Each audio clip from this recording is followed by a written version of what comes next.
Hi friends, இன்றைக்கி Sunday ஒரு vlog பண்ணலாம் அப்படின்னு ஃபிஷ் மார்க்கெட் போயிருந்தேங்க. அங்கே போனதுக்கப்புறம் தான் தெரிஞ்சது ஷூட் பண்ணக்கூடாதுன்னு சொல்லிட்டாங்க. சரி, ஓகே, பரவாயில்ல. வாங்கிட்டு வந்த ஃபிஷ்ஷை உங்ககிட்ட நான் காட்டுறேன். இன்றைக்கி 3 விதமான ஃபிஷ் வாங்கியிருந்தேன்.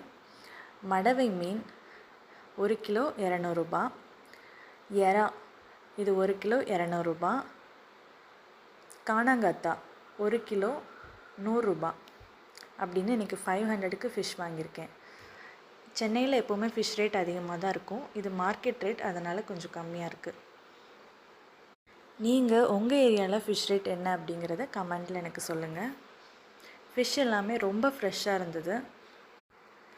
அங்கேயே கட் பண்ணி க்ளீன் பண்ணி கொடுப்பாங்க. பட் ரொம்ப கூட்டமாக இருந்ததுனால என்னால் அங்கே வெயிட் பண்ணிகிட்டு இருக்க முடியல. சரி, நம்மளே க்ளீன் பண்ணிக்கலாம், அதையும் உங்களுக்கு காட்டலாம் அப்படின்றதுக்காக நான் எடுத்துகிட்டு வந்துட்டேன். ஓகே, தேங்க்யூ ஃப்ரெண்ட்ஸ், பாய்.